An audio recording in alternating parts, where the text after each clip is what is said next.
जय गुरु जी संगत जी।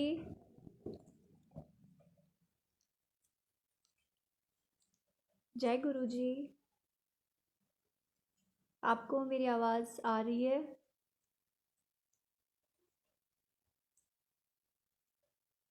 जय गुरु जी, शुक्राना गुरु जी। आपको मेरी आवाज़ ठीक से सुनाई दे रही है?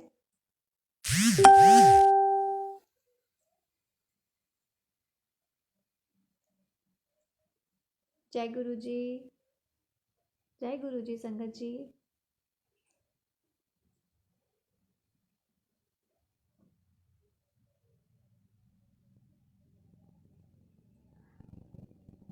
जय गुरु जी।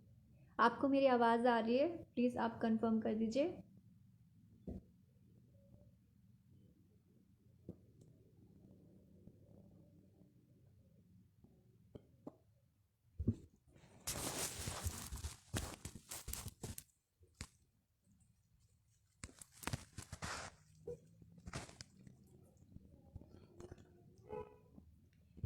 जय गुरु जी। आज गुरु जी की फिर से ब्लेसिंग्स हुई हैं, तो मैं आज आप सब लोग के सामने फिर से लाइव आई हूँ। गुरु जी के पेज पर लाइव आना भी एक गुरु जी की बहुत बड़ी ब्लेसिंग है, क्योंकि बिना ब्लेसिंग के अपना एक्सपीरियंस और वो ब्लेसिंग दूसरों के साथ शेयर करना वो भी पॉसिबल नहीं है। जब तक गुरु जी की ब्लेसिंग नहीं होगी, ये ब्लेसिंग भी नहीं आएगी। तो सबसे पहले मैं अपना सत्संग शुरू करूँगी अपने बेटे के, जो मेरा बड़ा बेटा है 7 साल का। इस सत्संग में मैं बताऊँगी कि कैसे गुरु जी हमें बताते हैं कि हम लोग जिस चीज़ के पीछे भागते हैं ना कि ये चीज़ हमारे लिए अच्छी है, ज़िद मारते हैं कि हमें गुरु जी ये दे दो दे दो दे दो, वो चीज़ कभी कभार हमारे लिए भी नुकसानदायक हो सकती है और दूसरों के लिए भी नुकसानदायक हो सकती है। तो यही हुआ, मेरे बेटे का एडमिशन कराना था हम लोग को। हाँ बेटा, हाँ हाँ हाँ, मेरे बेटे का एडमिशन कराना था हम लोगों को। हम लोग स्कूल में अप्लाई किया और उसका रजिस्ट्रेशन नंबर 7 आया। तो मैं बहुत खुश थी कि चलो रजिस्ट्रेशन नंबर 7 आया है, गुरु जी का नंबर है, तो एडमिशन बहुत आसानी से हो जाएगा। तो अगस्त में ये हुआ था। अगस्त में फिर रिज़ल्ट आया, उसका नाम भी आ गया, लेकिन फिर पेपर वर्क और कुछ ये सब प्रॉब्लम हुई कि सीट्स उनके पास थोड़ी कम थी, तो उसका एडमिशन नहीं हो पाया। और हम लोग लगे हुए हैं गुरुजी से अरदास करने में, गुरुजी करा दीजिए करा दीजिए। लेकिन जब हम लोग को ना सब्र नहीं होता कि हम लोग वेट करें, हम लोगों ने क्या किया ना, हम लोग अपनी पहुँच लगानी शुरू करते हैं। लेकिन गुरुजी की पहुँच के आगे ना आप जितनी मर्जी पहुँच लगा लो, वो पहुँच भी काम नहीं करती। और यही हुआ। मैं बताऊँ कैसे। मैंने जिस भैया एक अंकल से कांटेक्ट किया जो बहुत आसानी से उसका एडमिशन करा सकते थे, और उन्होंने बोला भी कि मैं ना, आप चिंता मत करो, एडमिशन हो जाएगा। उन्होंने बोला भी, लेकिन देखो भगवान की मर्जी, उनको कोरोना हो गया और उनकी डेथ हो गई। तो जब मुझे ये बात पता चली ना, तो मेरे सबसे पहले तो रोंगटे खड़े हो गए कि ये क्या हो गया, कि हम लोग क्या सोच रहे थे और ये क्या हो गया एकदम से। फिर क्या हुआ, चलो ठीक, ये बात हुई। लेकिन हम फिर भी नहीं रुके। हम लोग को ये समझते ही नहीं है कि अगर किसी चीज़ में कोई विपदा आ रही है ना, तो वो चीज़ आपके लिए अच्छी नहीं है, उस चीज़ को वहीं छोड़ देना चाहिए। हम लोगों ने सेकंड पर्सन से कांटेक्ट किया, उनकी भी पहुंच बहुत बड़ी थी, तो हमें लगा कि अब तो बहुत आसानी से हो जाएगा। लेकिन देखो वहाँ भी गुरुजी ने क्या किया, पता नहीं क्या हो रहा था। उस सेकंड वाले अंकल जी को भी कोरोना हो गया और वो 15 डेज़ के लिए क्वारंटीन हो गए। वो क्वारंटीन हो गए। तो ऐसे करते करते करते सितंबर आ गया। सितंबर आ गया, हम लोग परेशान कि क्या करें क्या करें क्या करें, कैसे करें, कैसे करेंगे हम लोग ये सब। हम लोगों ने फिर एक अंकल को और कांटेक्ट करने की मेरी फ्रेंड जो बहुत ही सब जगह से पॉलिटिक्स में बहुत हाई उस पर थी, मैंने उससे कांटेक्ट करने की कोशिश की। उसने मुझे बोला कि तू चिंता मत कर, सब कुछ हो जाएगा, तूने पहले क्यों नहीं बताया कि हमारे हैं पहचान के, हम लोग करवा देंगे स्कूल में एडमिशन। तो वो गई और फिर थोड़ी देर बाद उसका भी मेरे को फ़ोन आता है कि क्या कहते हैं यार, जिस बंदे से करवाना था ना, उनको भी कोरोना हो गया, वो 15 डेज के लिए क्वारंटीन हो गए। एक सेकंड संगत जी, अरे बेटा भैया को ले जा, रो रहा है वो। तो सॉरी संगत जी, ये सो के उठा है तो इसलिए थोड़ा परेशान कर रहा है। इसको ले लो प्लीज़।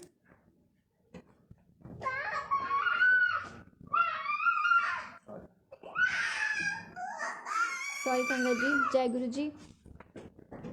तो सेकेंडली जब ये हुआ उसके बाद भी देखो हम लोग नहीं रुके, हम लोगों ने एक और अंकल से कॉल किया। हम लोग को जिद थी कि उस स्कूल में एडमिशन कराना ही कराना है, चाहे कुछ भी हो जाए। हम लोग की जिद चल रही थी कि हम लोग को कराना है, और गुरुजी हमें संकेत पे संकेत दिए जा रहे थे कि मत करो, वो स्कूल अच्छा नहीं है।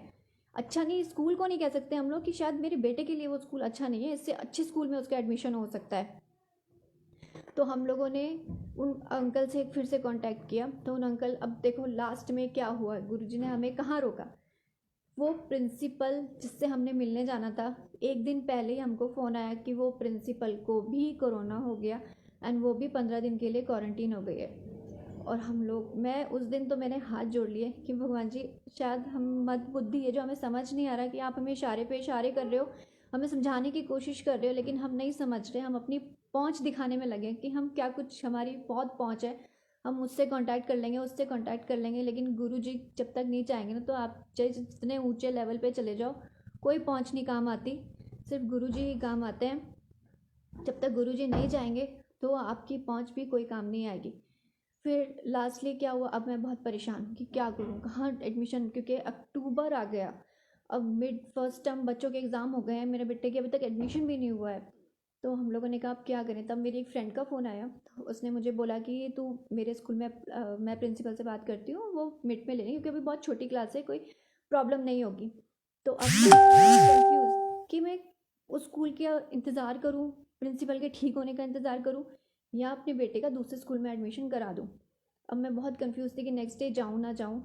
तो थैंक यू सोनिया आंटी, उस दिन उनका रात को मैंने सत्संग सुना, तो सोनिया आंटी ने उस दिन सत्संग में सुनाया कि कैसे गुरुजी ने एक सत्संग में 5 कैंचियाँ और 5 पेंसिल बांटी संगत में, और जिस बच्चे को पेंसिल मिली वो यूनिवर्सिटी में टॉप किया, क्योंकि पूरे यूनिवर्सिटी में सिर्फ उसी के पास पेंसिल थी और किसी के पास पेंसिल नहीं थी, और पैटर्न पेंसिल से था। तो और फिर उसके बाद जस्ट बाद ही सोनिया आंटी ने बोला कि सब बच्चों का उनके मनपसंद स्कूल में एडमिशन हो जाए, कि आप सब पेरेंट्स अपने बच्चों का एडमिशन कराइए जिस भी आप स्कूल में चाहते हैं। तो वो एक सिग्नल था कि मुझे मेरा आंसर मिल गया कि ये सही ही स्कूल है। गुरुजी ने आंसर दे दिया कि इसी स्कूल में इसका एडमिशन करवाना है।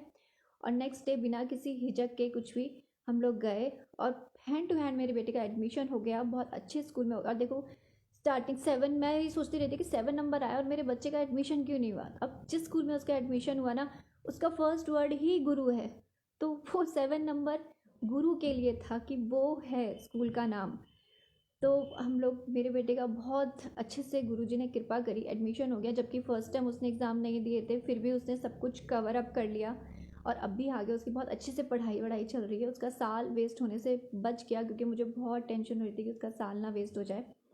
तो गुरुजी की बड़ी मेहर कृपा रही। लेकिन गुरुजी ने एक चीज़ सिखा दिया, मंगो मत, एक बार अरदास करो आप, उसके बाद गुरुजी पे छोड़ दो, मनो बस, जो अच्छा होगा ना आपको वो मिलेगा। जिद नहीं मान, मैंने तो बल्कि ना पर्ची बना के गुरुजी के सामने रख दी थी, प्रिंसिपल का नाम लिख के कि प्रिंसिपल मान जाए और एडमिशन हो जाए। और देखो प्रिंसिपल को ही कोरोना हो गया, मैंने फटाफट वो पर्ची फाड़ी। मैंने कहा गुरुजी गुस्सा हो गए कि ये क्या हरकत है, पर्ची पे प्रिंसिपल का नाम रख के लिख रही है, कि इतनी भी वो क्या है। तो गुरुजी ने बहुत अकल दी इस बात की कि किसी चीज़ के पीछे भागना नहीं चाहिए, और सब्र सब्र रखना चाहिए कि जो अगर कुछ अरदास भी आपने की है ना, तो उसको भी पूरा होने में टाइम लगता है। तो इंस्टेंट ब्लेसिंग पे मत जाइए, आप थोड़ा वेट करिए। तो गुरुजी ने ये सिखाया। दूसरा मैं आपको बताना चाहूँगी कि कुछ टाइम से लाइफ में बहुत प्रॉब्लम्स चल रही थी, उतार चढ़ाव कह सकते हो आप। तो उसमें गुरुजी ने कैसे मेरे सपने में आके उस पल को काट दिया। मीन्स हम लोग को पता होता है कि जब कुछ बुरा टाइम चल रहा होता है कि नेक्स्ट डे क्या होने वाला है, वही था, मुझे पता था नेक्स्ट डे क्या होने वाला है, और मैं वो चीज़ फेस नहीं करना चाहती थी। मैंने गुरुजी से आगे अरदास की कि गुरुजी अगर कल ये दिन मुझे देखना पड़ रहा है ना, तो आप इस रात को इतनी लंबी कर दो कि वो पल इस रात में ही गुजर जाए। और सुबह 5 बजे करीब मुझे सपना आता है, और जो मैं सोच रही थी कि ऐसा ऐसा होगा, मैं वो सब सपने में देखती हूँ। I am shouting, I am crying, तो और गुस्सा कर रही हूँ बहुत, और वर्स्ट से वर्स्ट चीज़ें हो रही हैं। तो अब जब सो के उठी तो मुझे लगा कि ले, सपने में देख लिया तो अब तो इसका मतलब होना ही होना है सब कुछ। लेकिन गुरुजी की ब्लेसिंग, गुरुजी ने शायद वो मेरी जो नेगेटिविटी थी, जो मैं सोच रही थी, वो सपने में ही काट दी, और वो चीज़ जो इतनी बुरी होने वाली थी वो नहीं हुई। गुरुजी की कृपा से सब कुछ ठीक हो गया, बहुत आसानी से प्रॉब्लम सॉल्व हो गई।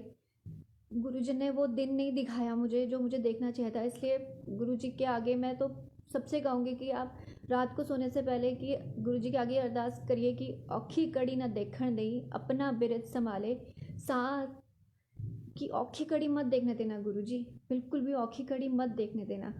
अगर गुरुजी है ना तो आपको औखी कड़ी बिल्कुल नहीं देखने देंगे। और अब यही है कि एक बार नानक नाम जहाज पे आप चढ़ जाइए। नानक नाम जहाज है, चढ़े सो उतरे पार। अगर आप नानक नाम जहाज पे चढ़ गए हैं ना तो फिर आपको, वो कहते हैं ना, आप जहाज पे चढ़ गए हैं तो फिर जहाज की जिम्मेवारी आपको पार लगाना, ठीक है। लेकिन वो चढ़ना भी ना हमारी किस्मत में नहीं होता, वो भी किसी किसी की किस्मत में है। मैं अब दूसरों के क्या बोलूँ, मैं अपना खुद बताती हूँ। मैं अपने अंकल जी को बोलती हूँ कि आप सत्संग सुनो, ये सुनो और कीर्तन सुनो, लेकिन नहीं, ऐसा नहीं कि टाइम नहीं है, वो क्या है उनकी नहीं है, जब उनको अभी सुनना तो नहीं है, जो कर्म काटने हैं वो काटने ही हैं उन्होंने। तो इसीलिए सिमरन करना, पाठ करना, इन सब से गुरुजी की ब्लेसिंग्स मिलती हैं। आपके कर्म करते हैं, ये एक तरीका होता है अपने कर्मों को काटने का। क्योंकि कभी कभार हम लोग की बोली ही हम लोग को नुकसान दे जाती है, क्योंकि आजकल बहुत सब में सुनने मिलता है, लोग एक दूसरे की बुराइयां करते हैं, निंदा करते हैं। तो मैं एक बात बताऊँ कि आप जब किसी के बारे में बुरा बोलते हैं ना तो वो चीज़ उस बंदे को नहीं लगती, क्योंकि अब मैं यहाँ बैठी हूँ, मैं किसी को बुरा बोल रही हूँ, मैं किसी के बारे में बोल रही हूँ कि जहाँ भगवान करे तेरा ऐसा हो जाए, तो क्या उसके पास वो बात जा रही है? नहीं, उसके पास वो बात नहीं जा रही है। वो बात कहाँ जा रही है? वो मेरे सिर के ऊपर घूम रही है, और लास्ट में उसने मेरे ऊपर ही आगे गिर जानी है। जो उसके साथ होना था ना वो मेरे साथ हो जाना है। क्यों? क्योंकि बात तो मेरे सिर पर घूम रही है ना, उस बंदे ने थोड़ी ना सुनी मैं पीठ पीछे उसके बारे में क्या बोल रही हूँ। यही बातें होती हैं। आप कभी किसी का दिल मत दुखाइए, कभी किसी को बुरा मत बोलिए। एक स्टोरी है कि एक बार एक गुरुद्वारे में ना एक मदारी आता था अपने भालू को लेके। तो उसने आना, खेल दिखाना और प्रसाद लेकर और चले जाना। भालू को भी उसने थोड़ा सा प्रसाद देना और चले जाना। फिर रोज का उसका एक काम था। तो एक बार जो ग्रंथी होते हैं वहाँ के, पाई जी होते हैं गुरुद्वारे के, वो उनको बोलते कि आप क्यों इस बेचारे जानवर को आपने बांध के रखा हुआ है, आप इसे आज़ाद क्यों नहीं कर देते?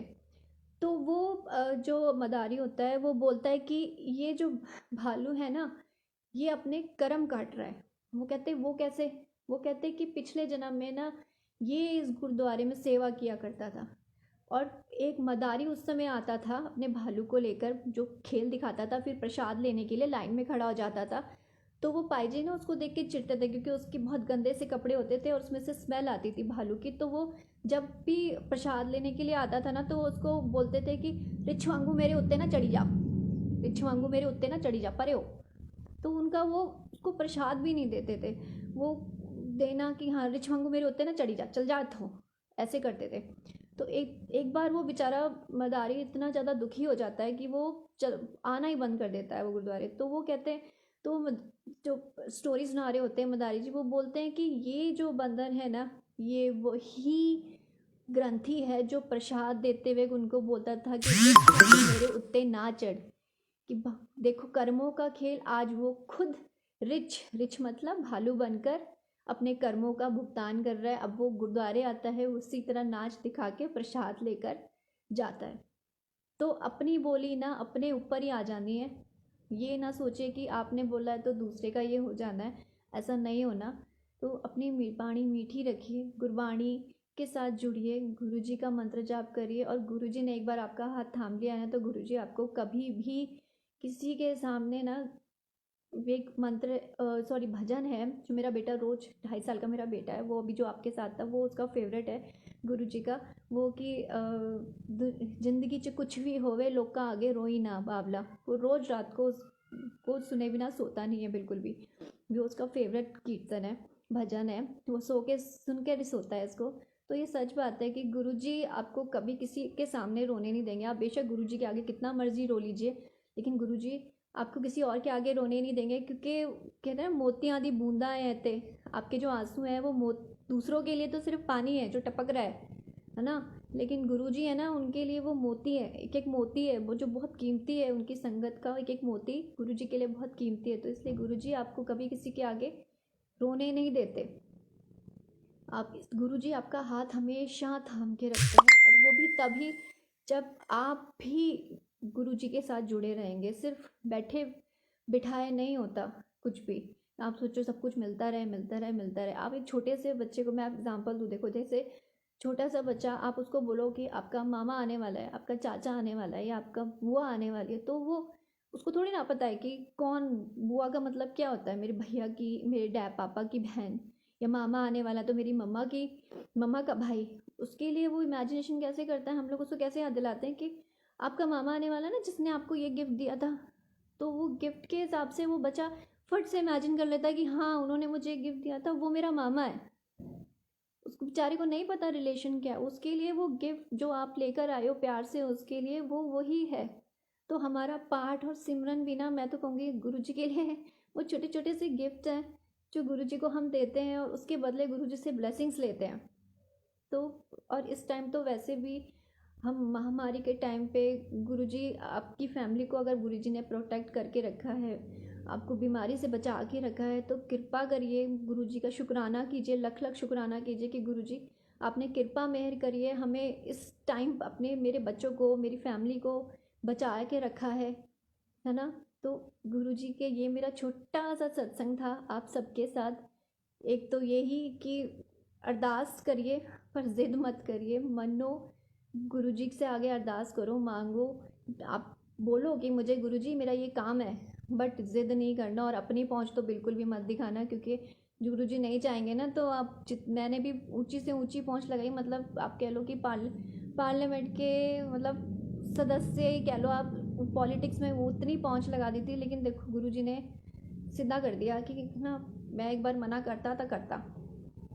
तो यही है, गुरुजी आप सब लोग पे भी कृपा करें, मेहर करें। आज से हम लोग को ब्लेसिंग्स मिलती है, मुश्किल से मुश्किल घड़ी से गुरुजी बाहर निकालते हैं।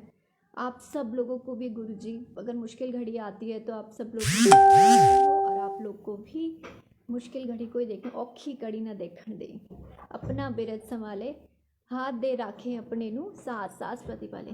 जय गुरु जी, और लख लख शुक्राना संगत जी, लख लख शुक्राना, लख लख शुक्राना गुरु जी। जय गुरु जी।